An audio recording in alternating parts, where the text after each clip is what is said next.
They raised 1.44 billion in cash in eight days, like 8 trading days.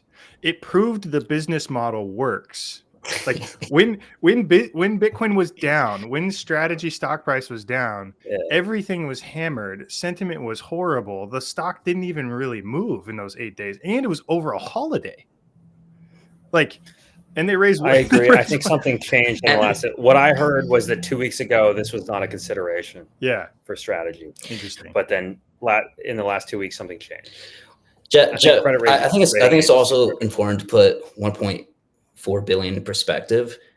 Strategy's market cap, or MicroStrategy's market cap, was 5 billion in the bottom of 2022.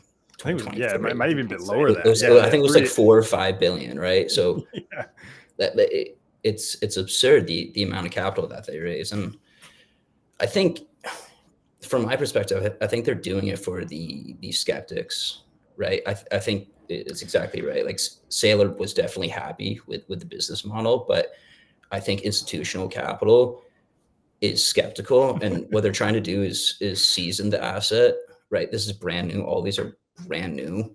These didn't exist this time last year, right? So that combined with the 4-year cycle FUD, which is definitely in the mind of institutions as well, right? 3 years up, 1 year down, then having 2 years of dividends.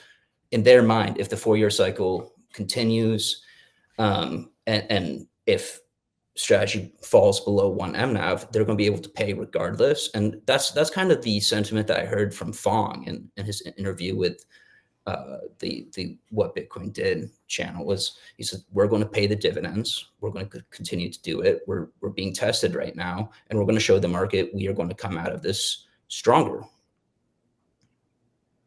Really good points, Mason. Yeah.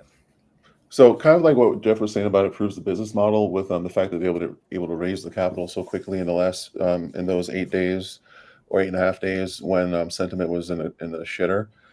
That in my mind was one of the most telling things for me, because the ATM has been something that people belabored for a long time, and I've done a lot of analysis on the ATM to see if it actually is driving price. And the fact that they were able to do that, get the USD reserve established, get this out to the market, bring this signaling to the market, change the overall perspective of the preferred offerings, I think is a major win that people are kind of underestimating, because it shows that strategy, the demand for it persists even in this downturn cycle, and the demand for these preferred offerings, I think, has been somewhat validated, because they must have seen the impetus to do it, right? If they thought this was something that was going to be something that they're going to have to kind of trot along to make work, I don't know if they would have pulled the trigger on this at this point, especially with the market being where it's at.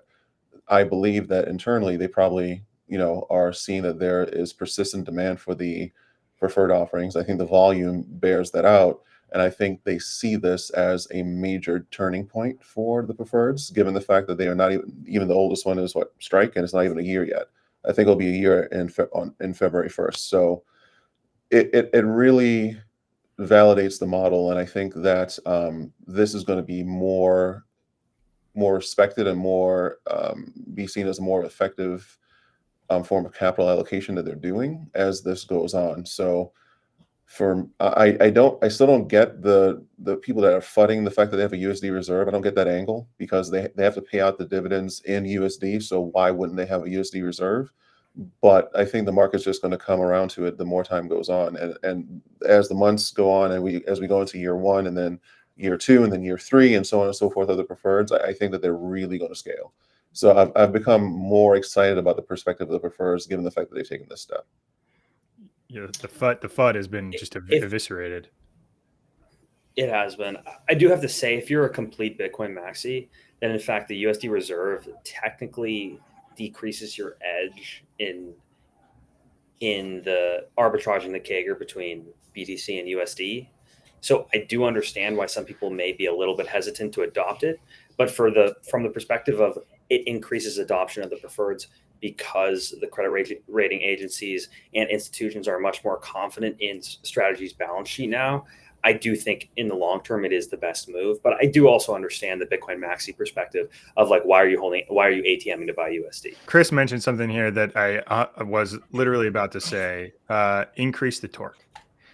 So I'm sure that they had a buyer that came to them and said, hey, if you guys had US dollars on your balance sheet, $2 billion worth, 2 years of reserve, we're going to buy, $5 billion, and it's like, I like this, but I'm a little sketched out. You're raising capital via the ATM. And, if you had a bunch of dollars and you could pay the dividends for a couple of years, maybe I'd be willing to take that risk. So while this was a short-term change in Bitcoin per share or exposure per share by, bringing in dollars in the door, there was an opportunity cost of not doing this, right? If they wouldn't have done this, maybe that buyer would never buy. And so not only does it help with the ratings, not only does it help with the risk, it helps with it opens capital doors. And I'm sure that this kicks open capital doors. Yeah. Right. Like the question, I think you're completely right. The question of like, how are you going to pay the dividends? And you say, well, I'm going to use the common stock ATM. It just sounds uncomfortable to most people.